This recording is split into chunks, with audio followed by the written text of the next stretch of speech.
Buenos días a todos, estamos de nuevo acá compartiendo acerca de los avivamientos y esta serie que el Señor nos dio. Espero que sea una serie que atraviese tu corazón porque realmente yo me estoy sintiendo muy desafiado a compartir con ustedes esto que el Señor nos está poniendo.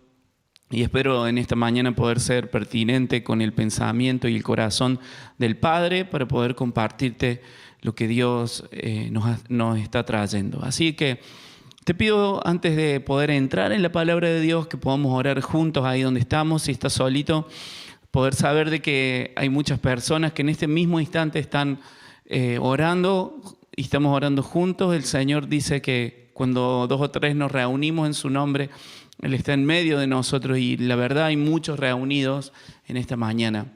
Y si estás con algún familiar ahí en tu casa, te animo a que tomes la mano de ese familiar, que podamos orar, que su palabra sea en nuestras vidas en este día. Así que oramos al Señor, le decimos: Padre, gracias por esta palabra que vos nos diste. Te pido que seamos desafiados. Yo te pido personalmente que pueda ser pertinente con tu corazón, Señor. Quiero poder sembrar en la vida de mis hermanos todo lo que venga del cielo, Señor. Que seas vos, Señor, quien ponga la palabra en nuestros corazones. Abro mi corazón a recibir de ti todo lo que vos tenés para mi vida, para la vida de mis hermanos, para la vida de las personas que están en mi casa. Señor, llena mi casa de un espíritu de avivamiento. En el nombre de Jesús. Amén. Amén. Un avivamiento es un proceso de la manifestación del reino de Dios en la tierra. Viene esporádicamente, viene con poder el Espíritu Santo y va creciendo en los corazones de la iglesia primero y después trae una manifestación en el mundo con evangelización, con justicia, con el Espíritu de Cristo, el Espíritu del reino de los cielos en medio de nosotros. Y dijimos que lo que primero sucede en los tiempos de avivamiento es un clamor por una gran necesidad, y hablamos de la gran necesidad. Y una parte de la iglesia comienza a clamar: Señor, te necesitamos. A veces no es toda la iglesia, a veces simplemente son 2 o 3 hermanos, o es un grupo de hermanos que entienden que necesitan imperiosamente de Dios, que los recursos humanos se han acabado, que el espíritu humano no tiene nada que ofrecer, a menos de que venga algo de parte de Dios sobrenatural. Y no importa cuántos son los que tienen sed. En el avivamiento de Irlanda del Norte eran solo 3 hombres que se pusieron de acuerdo y dijeron: bueno, vamos a orar. En el avivamiento de las Islas Hébridas eran solamente 2 hermanas que empezaron a orar. Te animo que lo busques ahí en YouTube si tenés tiempo. Después seguro que vas a tener tiempo, pero te animo que lo busques ahí. Eran 2 hermanas ciegas, prácticamente ciegas, una de ellas, y el clamor de ella empezó a avivar el espíritu de otros hermanos en la isla. Y como compartí hace un tiempo atrás, estas 2 personas hicieron que una isla de más de 10.000 personas se acercaran a Jesús. Y lo cierto es que cuando un hijo sediento empieza a llamar al Señor y le empieza a decir: Señor, vení, te necesitamos, la verdad es que Él viene, porque Él es un padre, y cuando sus hijos están necesitados, Él viene a su encuentro. Y hoy quisiera compartir de la segunda cosa que pasa en un avivamiento. Cuando el Señor viene y está entre nosotros, hay una conciencia de su presencia entre el pueblo de Dios. Esta conciencia es que, aunque muchas veces hemos hablado acerca de que Dios está entre nosotros, ahora hay una conciencia mental y espiritual acerca de que Él está entre nosotros. Hay una sensación: está el Señor acá. Este lugar es un lugar santo. Es como cuando El negrito nos hablaba acerca de esto en la conferencia, y después, si no has visto los videos de la conferencia, está en la segunda prédica de la tarde, o en la primera de la tarde. El Señor nos hablaba de Moisés, que se acerca a la zarza y viene con sus sandalias, pero el Señor le dice, no, espera, porque este lugar donde vos estás es santo. Quita tu sandalia de tus pies, porque este lugar es santo. La gloria y la santidad del Señor está entre nosotros, y hay una conciencia espiritual del conocimiento de su nombre, que Él es santo y que eso se diferencia de mí. Pero hay otra conciencia también que se manifiesta, no solamente de que el Señor está acá entre nosotros, sino de que nosotros no somos aptos para estar delante de la presencia del Señor. Una conciencia de Dios, pero también una conciencia de nuestra condición, de nosotros mismos. La presencia del Señor empieza a hacerse evidente en medio de su pueblo, trayendo una luz sobre nuestra condición y sobre nuestros pecados. Isaías, el profeta, cuando después de ver al Señor alto y sublime, y empieza a decir, su manto cubría todo el templo, el borde de su manto cubría todo el templo, y ve al Señor alto y sublime, y lo ve con los ángeles, y ve todo lo demás. La segunda cosa que él entiende es su condición, y empieza a decir esto: ay de mí, que soy pecador y que habito en un pueblo de labios inmundos. Soy un hombre de labios inmundos y habito en un pueblo de labios inmundos. Esta es la experiencia de Isaías, pero también es la experiencia de toda persona que se encuentra con Jesús. Con toda persona que se encuentra con la manifestación de su espíritu, con toda persona que se encuentra con la manifestación del Padre. Porque el Padre, si bien es Padre, también es un Padre santo. Y esa santidad de Dios a nosotros nos llega y nos hace ver a nosotros mismos. Y cuando nos encontramos con nosotros mismos, empezamos a decir: ay de mí, que soy pecador. Frank Bartleman, que fue uno de los primeros, de los pioneros en el avivamiento de Calle Azusa, él escribe esto, dice: en 1905 recibí de Dios la siguiente base para un avivamiento. Dice: la profundidad del avivamiento se determinará exactamente por la profundidad del espíritu de arrepentimiento. Y esto es vigente para todos los pueblos, para todos los tiempos. Cada persona que ha vivido en un tiempo de avivamiento sabe que no hay avivamiento sin arrepentimiento. Y cuando hay un espíritu de arrepentimiento en un pueblo, en una iglesia, en una ciudad, es evidentemente de que hay un espíritu de avivamiento, que el avivamiento está por venir, que está viniendo, que se está manifestando en el pueblo de Dios. Miren, quiero compartir algo, un pensamiento que he tenido en estas semanas. Los judíos celebran hasta el día de hoy 2 fiestas que fueron instituidas por el Señor a Moisés. Una es la fiesta de las trompetas y otra es la fiesta del perdón. En el calendario hebreo están estas 2 fiestas muy importantes. Una es el Rosh Hashanah, que ya hemos hablado acerca de esto, que son las fiestas de las trompetas. Y es un tiempo especial para los judíos, el mes séptimo, donde se les celebra el año nuevo. Muchas veces pensamos que el año nuevo tiene que empezar en el mes 1. No es así para los judíos. Ellos empiezan el año nuevo en el mes séptimo.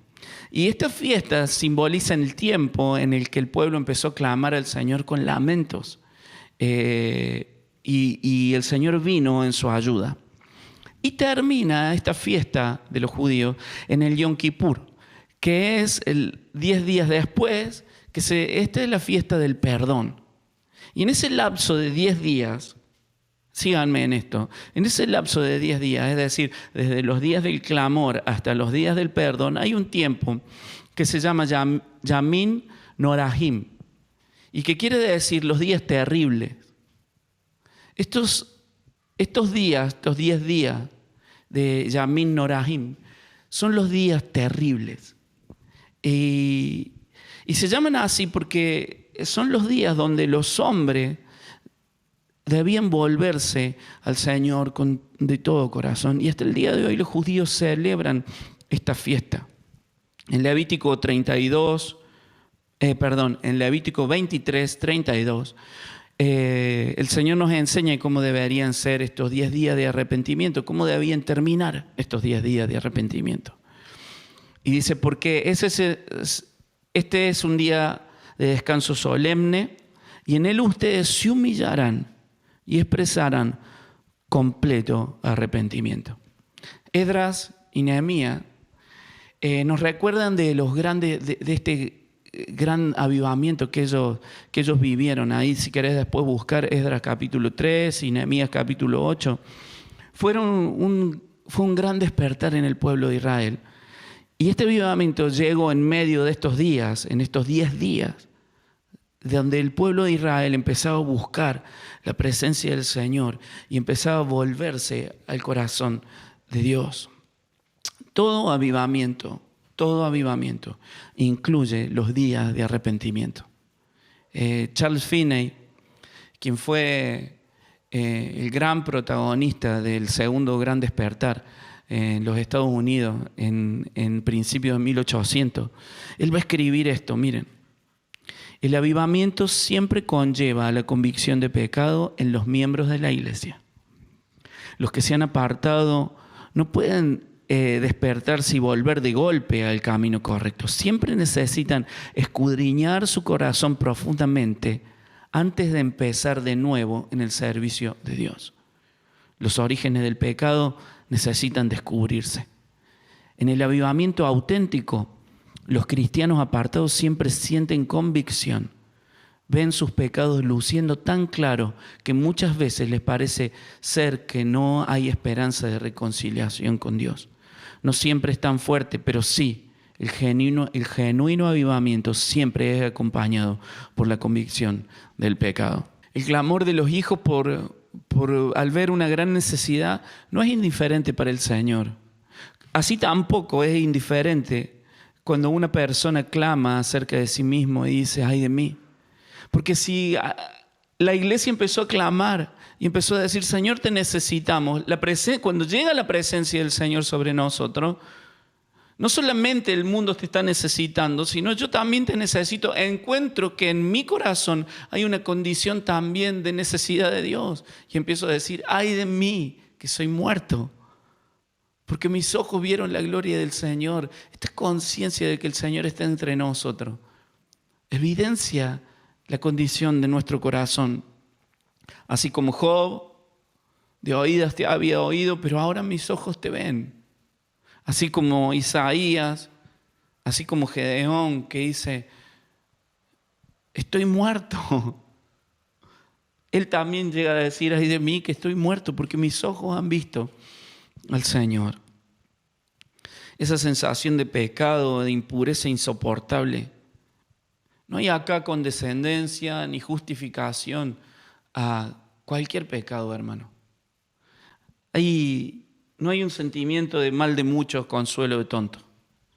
Dios está presente y no importa si son más o menos pecadores que yo, los que están alrededor mío. El único clamor que existe en la presencia de Dios es ay de mí. Quien vive un avivamiento en lo personal no está enfocado en autojustificarse ni en maquillar su pecado. Quien vive un avivamiento en lo personal tampoco está enfocado en la crítica, tampoco está enfocado en el juicio sobre los demás, sobre lo que dejan de hacer o en lo que hacen. La evidencia de un gran avivamiento en lo personal, en la iglesia, es este clamor que le pide al Señor que venga y que limpie su vida, su pecado, Y su pecado, por más pequeño que sea a los ojos de los demás, para Él es un montón, porque en realidad es lo que lo aparta de Dios. El Salmo 32, el Salmo de David que dice: qué afortunados son aquellos rebeldes a quien Dios les perdona sus pecados. Qué afortunados son los que el Señor considera inocentes porque no mintieron en cuanto a sus pecados. Todos los días que seguía orando sin confesar mis pecados, me debilitaba cada vez más. Mire, el salmista llega a decir todos los días que aunque yo seguía orando, sin confesar mis pecados, me debilitaba cada vez más. Esta es una sensación de la iglesia, hermano. Mucha gente ora, mucha gente está orando, mucha gente está clamando por las cosas que pasan en la calle, por las cosas que pasan. Pero ¿saben una cosa? Aquel que está orando sin confesar sus propios pecados se siente muchas veces en depresión, en debilidad. Dice, todos los días que seguí orando sin confesar mis pecados, me debilitaba cada vez más. Dios mío, tú hacías mi vida cada día más difícil. Llegué a ser como tierra que se seca en el verano. Y el salmista dice, piensen, tómense un tiempo para pensar, Selah. Entonces decidí confesarte todos mis pecados y no escondí ninguna de mis culpas. Y decidí confesarte mis errores. Señor, tú perdonaste todas mis culpas. Selah. Pensa, medita en esto. Es como que el salmista nos dice, no sigas leyendo, a menos de que te tomes un tiempo para chequear tu corazón. Este texto que acabamos de leer nos habla de algo muy profundo. Dice el Salmo, no mintieron en cuanto a sus pecados. Otra traducción dice, en cuyo espíritu no hay engaño. Muchas veces al no tener en cuenta la presencia del Señor entre nosotros, podemos ser engañados por nuestro propio corazón pensando en que estamos haciendo todas las cosas bien. Por eso la palabra del Señor nos dice así en este texto, piensen, mediten en esto. Pero en un avivamiento real esto no sucede. No hay posibilidad para el engaño porque la presencia del Señor está ahí y no hay posibilidad de esconderse. Él está entre nosotros. ¿Quién se puede esconder de la presencia del Señor manifestada? Hay una convicción del pecado más mínimo. Y el más mínimo pecado es agobiante porque el problema no es el tamaño del pecado, sino que estoy separado de Dios, que cualquier cosita me separa de Él.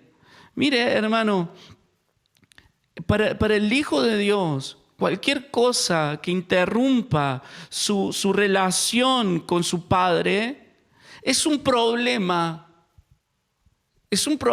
grave. En estos tiempos que estamos hablando de pánico y que la gente se asusta por esta enfermedad o que se asusta por la muerte y todo lo demás, el verdadero cristiano no tiene problema con la muerte.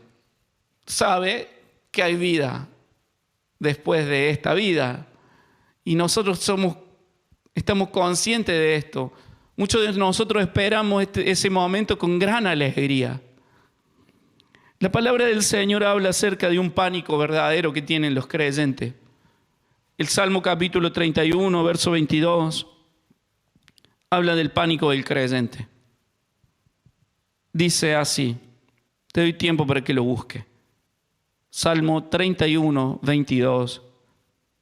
El salmista dice, lleno de pánico clamé, me han separado del Señor.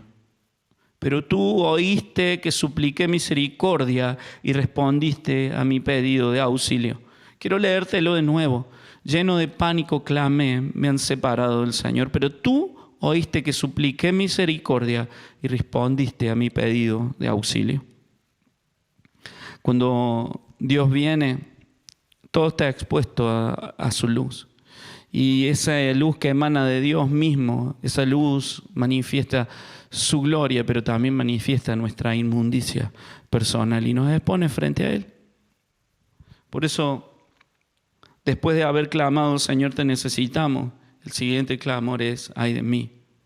Yo, ¿saben qué? Pensaba hoy, decía, los tiempos de avivamiento realmente son tiempos de clamor. Primero clamamos, Señor, te necesitamos. El segundo clamor es, ay de mí. Y ya vamos a ver los próximos clamores, porque todo tiempo de avivamiento es un tiempo de clamar a Dios. El pecado realmente es lo que nos separa de Dios. Cualquier cosa que haya en tu corazón, por eso te animo a examinarte, a que nos examinemos en este tiempo. Hermano, este es tiempo para examinarnos. Este es tiempo para que como iglesia nos examinemos, para que vos como persona te examines y que deje de señalar a los demás y empiece a ver dónde hay injusticia en tu corazón. Miren, Jesús, quien estaba acostumbrado a una vida intachable, era puro, sin mancha. Cuando el Señor carga sobre Él el pecado de todos nosotros, el peso del pecado de Jesús, Él sufre esta separación entre el Padre y Él. ¿Saben por qué? Porque hay pecado. No en Jesús, sino que Él lo tiene que cargar. No por culpa de Jesús, sino que Jesús toma nuestras culpas. No por debilidad de Jesús, sino que Él toma nuestras debilidades. No porque Él se la haya mandado en algún momento, sino porque todos nosotros nos la hemos mandado.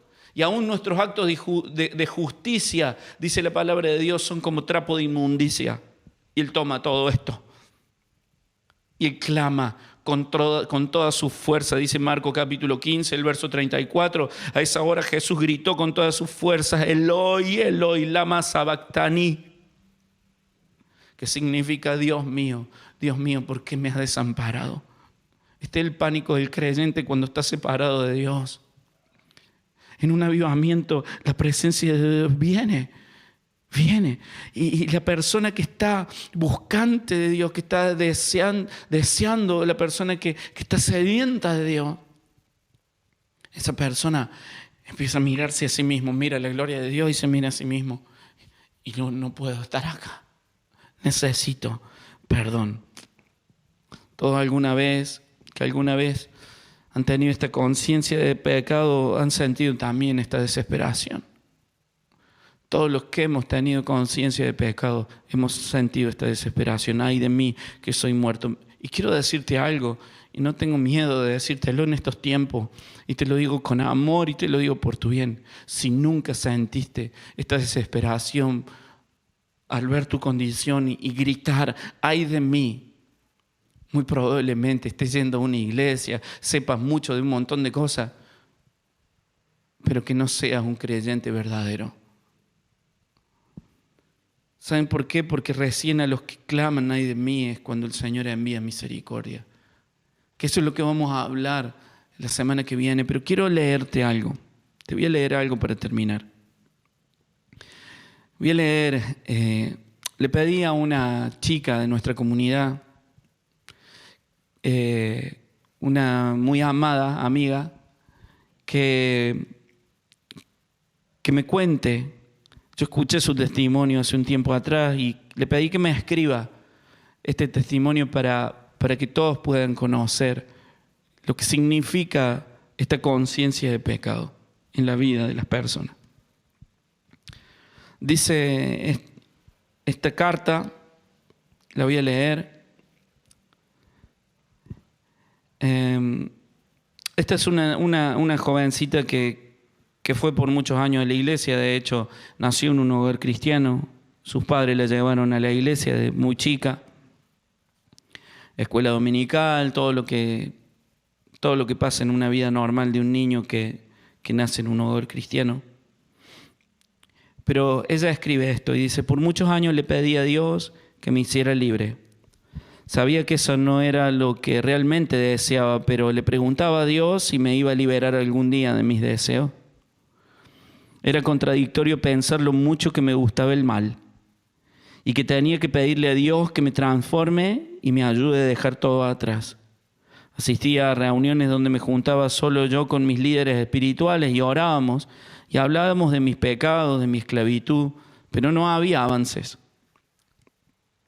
En medio de estas reuniones, un día todo se hizo evidente. Cristo tomó el protagonismo mostrándome quién era yo. Por muchos años me había mentido con una imagen de cristiana que tapaba mis peores miserias. En un momento recordé que cuando tenía 11 años cometí un error que me pesaba tanto en la conciencia que mi memoria no lo quería retener. Toqué a mi hermano en sus partes íntimas cuando él tenía 2 años. Fue solo un instante en el que no me daba cuenta lo que estaba haciendo y automáticamente entré en razón, me disculpé y le dije que se fuera. Cada vez que me acordaba trataba de mentirme diciendo que era muy chica, que esas cosas pasan, que si él no se acuerda entonces no le hice ningún daño, que no fue para tanto. Apenas duró unos segundos. Me prometí a mí misma que nunca habría de contarlo. En ese momento todo se hizo evidente para mí. Vi mi miseria. Y esto me hizo sentir que merecía lo peor y que ni yo ni nadie me iba a poder perdonar. Aunque me dijeron, Cristo murió por eso también, no era suficiente porque en el fondo no creía en su perdón. Yo decidí contarlo ese día. Y Él me reveló su gracia mediante una pregunta. ¿Cuánto vale para vos ser perdonada? Y yo le contesté al Señor, tu gracia es todo para mí. La gracia es gratuita, pero necesitamos tener una conciencia de cuánto valor tiene para nosotros. Hubo un antes y un después en mi vida desde que reconocí que necesitaba ser perdonada. Fue tan valioso su amor y la vida nueva que me ofrecía que ningún placer de este mundo podría quitarle su lugar. Yo le dije a mi líder y mi mamá espiritual desde ese día, si Dios me perdona y me hace libre de esta culpa, yo le doy toda mi vida. Renuncié por primera vez de una manera sincera a todo. Desde ese día sentí tanta libertad que hasta llegué a cometer la locura de romper mi promesa de silencio. Le conté a mi hermano todo lo que había sucedido y le dije lo que había hecho. Se lo conté porque sentí la seguridad de que Cristo me había quitado la sentencia. Y si Él lo había hecho, tampoco nadie podría acusarme. Hoy quiero darle todo. Aunque me cuesta, quiero arriesgarme, porque no hay nada que no pueda negarle. No hay nada que pueda negarle. Nada puede ocupar su lugar. Estaba perdida y Él me rescató. Estaba condenada y Él recibió el castigo por mí. Ni mi casa, ni mi estabilidad, ni mi patria terrenal valen tanto como su amor por mí. ¿Y cómo negarme a los planes del que me amó y perdonó mi maldad? ¿Cómo desconfiar de la perfección de su voluntad para mi vida? Por fin, hoy, Él es lo primero. Esta carta le pedí que me la escriba porque sé que muchos de nosotros somos inspirados por esto. Muchas veces hemos sentido que, bueno, si yo no he hecho algo tan malo, pero la presencia del Señor en nuestras vidas cuando se hace evidente nos muestra que una leve mugre, una mancha muy insignificante en nuestras vidas, nos saca del lugar. La palabra del Señor dice que para esto apareció Jesús. Y este es el Evangelio, para deshacer las obras del diablo. Siempre después de un ay de mí, llega la gracia invaluable del Señor. Nunca antes. Necesitamos reconocer primero su presencia y luego nuestra condición. Y este es un tiempo especial para esto. Pero no todos lo reconocen ni todos lo van a reconocer. El corazón fariseo nunca se da cuenta de su condición. Es necesario que tengamos el corazón de prostituta, de recaudador de impuestos en este tiempo. Los fariseos le dicen a los discípulos del Señor, ¿por qué comen y beben ustedes con los recaudadores de impuestos y con los pecadores? Y Jesús le contestó, los que están sanos no necesitan médico, sino los enfermos. Yo no he venido a llamar a los justos para que se arrepientan, sino a los pecadores. En tiempos de avivamiento, hermano, el que se cree justo nunca lo disfruta. El fariseo nunca disfruta del tiempo de avivamiento. Siempre le será extraño. Siempre le será extraño la lágrima, siempre le será extraño la adoración, siempre le será extraño el postrar la rodilla, porque tiene corazón de fariseo. Pero ahora el que tiene corazón de prostituta, el que tiene corazón de recaudador de impuestos, el que tiene corazón de pecador, ¿sabe cómo disfruta esto? Dice el Señor, el Espíritu del Señor está sobre mí. Sí, el Señor me ha ungido, me ha enviado a proclamar buenas noticias a los afligidos, a vendar los quebrantados de corazón. Miren, a anunciar libertad a los cautivos y liberación a los prisioneros, a proclamar el año de la buena voluntad del Señor, el día de la venganza de nuestro Dios, y a consolar a todos los que están tristes. Cuando se presenta el Espíritu del Señor por medio de la presencia de Jesucristo entre nosotros, Él hace todo esto. Me encanta porque dice a darle libertad a los cautivos. Los cautivos, escuché hace un tiempo atrás a Jazz Jacob, una amiga, decir esto: los cautivos no tienen culpa de estar cautivos. Para ellos vino el Señor. Para aquellos que sin haber tenido nada de culpa se encuentran prisioneros. Pero también dice: he venido a traer libertad a los presos.